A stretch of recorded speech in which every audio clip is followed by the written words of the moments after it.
नमो ओरियंताणम नमो सिद्धाणम नमो आर्याणम नमो वज्रायणम नमो लोए सर्वसहुणम। जय जिनेन्द्र। आज हम बात करेंगे भगवान के स्वरूप पर। भगवान या इंग्लिश में कहें तो गॉड, GOD। बड़े बड़े विचारक गॉड को G से जनरेटर, O से ऑपरेटर और D से डिस्ट्रॉयर, इस तरह के किसी रूप में परिभाषित करते हैं। परंतु जैन धर्म में भगवान गॉड नहीं है। भगवान ऐसी कोई शक्ति नहीं है जिसे कि जनरेट करना है या ऑपरेट करना है या डिस्ट्रॉय करना है। ये दुनिया अपने आप ही आर्टिफिशियली इंटेलिजेंस वे में चलती रहती है। कुछ चीज़ों का विनाश होता रहता है, कुछ नई प्रक्रियाएं बनती रहती हैं। इसमें भगवान को आने की ज़रूरत नहीं है। जिस तरह अगर आपको अपने बैंक अकाउंट से पैसे निकालने हैं तो अब ATM मशीनों से आप पैसा निकाल सकते हैं। किसी बैंक के टेलर को वहाँ बैठने की ज़रूरत नहीं है। उसी तरह ये सृष्टि जो है ये अपने आप में चलती रहती है। इसे चलाए रखने के लिए भगवान को वहाँ बैठने की ज़रूरत नहीं है। अभी जो मैंने मंत्र उच्चारण किया, नमोकार मंत्र, वह जैन धर्म का सबसे महान मंत्र कहा जाता है।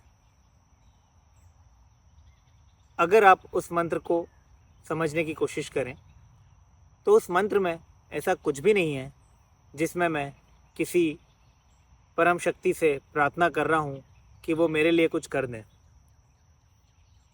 नमोकार मंत्र में केवल और केवल 5 परमेष्टियों को नमस्कार किया गया है: अर्यंत, सिद्ध, आचार्य, उपाध्याय एवं साधु। ये 5 परमेष्टि या यूँ कहें 5 तरह के व्यक्तित्व जो श्रद्धेय हैं, आदरणीय हैं, उनका नमन किया गया है, उन्हें नमस्कार किया गया है। ना ही उनसे कोई प्रार्थना की गई है, ना ही उनके चरणों में कोई सर पटक के अपने जीवन को खुश करने के लिए कोई याचना की गई है। जैन धर्म के अनुसार भगवान एक व्यक्ति या शक्ति नहीं है। भगवान एक स्तर है। भगवान एक फीलिंग है और अनगिनत लोग उस स्तर पर पहुंच सकते हैं। आप, मैं, तकरीबन हर व्यक्ति ये मादा रखता है, ये शक्ति रखता है कि वो भगवान बन सके।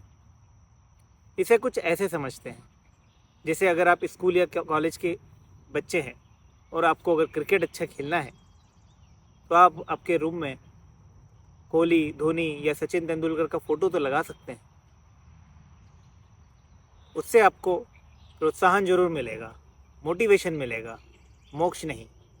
कहने का तात्पर्य यह है कि उन फ़ोटोओं को लगा लेने से या उनकी आरती कर लेने से बहुत कुछ ज़्यादा हो नहीं जाएगा। हाँ, परंतु इतना ज़रूर होगा कि आपको प्रोत्साहन मिलेगा। आपको लगेगा कि अगर सचिन कर सकता है, कोहली कर सकता है, धोनी कर सकता है, तो आप भी कल को उनकी तरह मेहनत करके एक अच्छा क्रिकेटर बन सकते हैं। तो अच्छा क्रिकेटर बनने के लिए मेहनत तो करना आपको ही है। सचिन आपके बिहाफ में मेहनत करने नहीं आएगा। बस यही सिद्धांत जैन धर्म का है कि अगर आपको भगवान बनना है तो आपको खुद के ही प्रयासों से बनना है।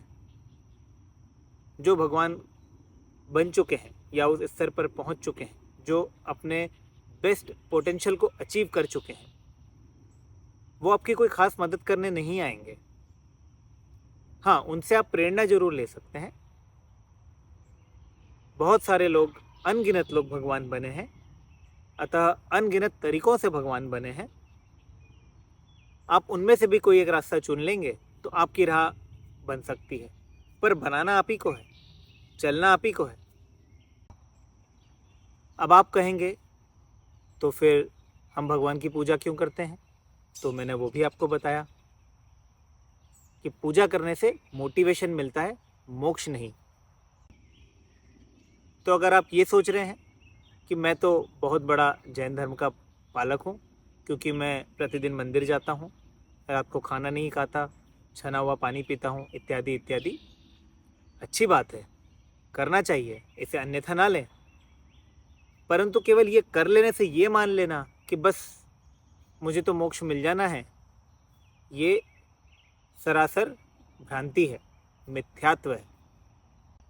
एक यूरोपियन फिलोसोफर थे कियरकेगार्ड, वो भी ऐसा ही कुछ कह गए थे कि प्रार्थना, पूजा इत्यादि करने का उद्देश्य याचना करना नहीं होता,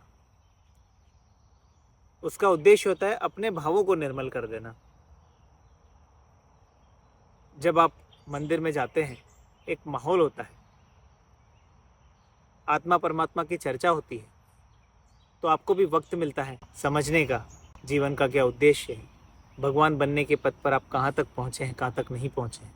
हर किसी में पोटेंशियल है भगवान बनने का, उस पोटेंशियल को हमें अचीव करना है। कोई आपकी मदद करने नहीं आ रहा है, कोई शक्ति ऐसी नहीं है जिसके पांव पड़ लेने से वो आपका बेड़ा पार लगा देगी। परंतु आप निराश ना हो, यह निराशावादी सोच नहीं है, यह निराशावादी धर्म नहीं है। इससे आशावादी धर्म हो ही नहीं सकता, इससे आशावादी सोच हो ही नहीं सकती जो कह रही है आप स्वयं भगवान बन सकते हैं, आप स्वयं अनंत सुख को प्राप्त कर सकते हैं, अनंत शक्तिशाली हो सकते हैं, अनंत ज्ञान को प्राप्त कर सकते हैं। तो आज मेरा आपसे यही कहना है कि अगर आप मंदिर इत्यादि जाकर पूजा इत्यादि करके अपने हाथ जोड़कर याचना करके ये सोच रहे हैं कि आपका धर्म हो गया, तो माफ़ कीजिए, ये एक शुरुआत अच्छी हो सकती है, परंतु ये अंत नहीं है। जैन धर्म को मानने वालों का केवल और केवल एक उद्देश्य होना चाहिए कि किसी का भक्त नहीं, भगवान बनना है। और भगवान कैसे बना जाता है, इसके बारे में हम आगे वाले वीडियोस में जानेंगे।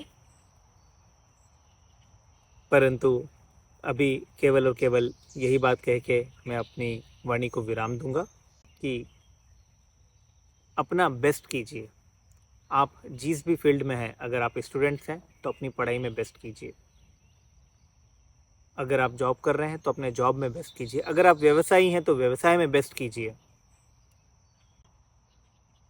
आप अगर क्रिकेट खेल रहे हैं तो क्रिकेट में बेस्ट दीजिए। ये मत सोचिए कि हमसे ना हो पाएगा, ये सोच जैन धर्म के खिलाफ है। जैसा कि मैंने बताया कि हर व्यक्ति भगवान बन सकता है, तो आप क्यों नहीं। और अगर आप भगवान बन सकते हैं तो क्रिकेटर, धनवान बिजनेसमैन या बहुत प्रोफेशनली सक्सेसफुल व्यक्ति क्यों नहीं बन सकते। वो तो भगवान से छोटे ही हुए ना सफलता के क्रम में। तो अपने सपनों को छोटा मत कीजिए, अपने सपनों को बड़ा रखिए, इतना बड़ा कीजिए कि आपको भगवान बनना है। और बाकी रास्ते में जो जो चीज़ें आप बनते जाएंगे वो तो आपका इवोल्यूशन है, वो तो आपकी ग्रोथ है, जैसे डार्विन ने कहा था। तो आपको भी बस ग्रो होते जाना है, इवॉल्व होते जाना है। इतना इवॉल्व हुई है कि एक दिन भगवान बन जाइएगा। परंतु आज से उस बात को लेकर टेंशन मत पालिए। अभी जहाँ तक दिख रहा है वहाँ तक देखिए। आप बच्चे हैं, स्टूडेंट्स हैं, पढ़ाई दिख रही है, एग्ज़ाम दिख रही है, उस पर फोकस कीजिए। जो काम आपने हाथ में लिया है उस पर फोकस कीजिए, उसको बहुत अच्छे से करिए, बेस्ट कीजिए, अपना बेस्ट कीजिए। बस उसी में भगवान का स्वरूप है। हर चीज़ में आप बेस्ट करते जाइए, करते जाइए, करते जाइए। एक वक्त ऐसा आएगा जब आप हर चीज़ में बेस्ट हो जाएंगे तो आप भगवान बन जाएंगे। इसी के साथ मैं अपनी वाणी को विराम दूंगा। जय जिनेंद्र।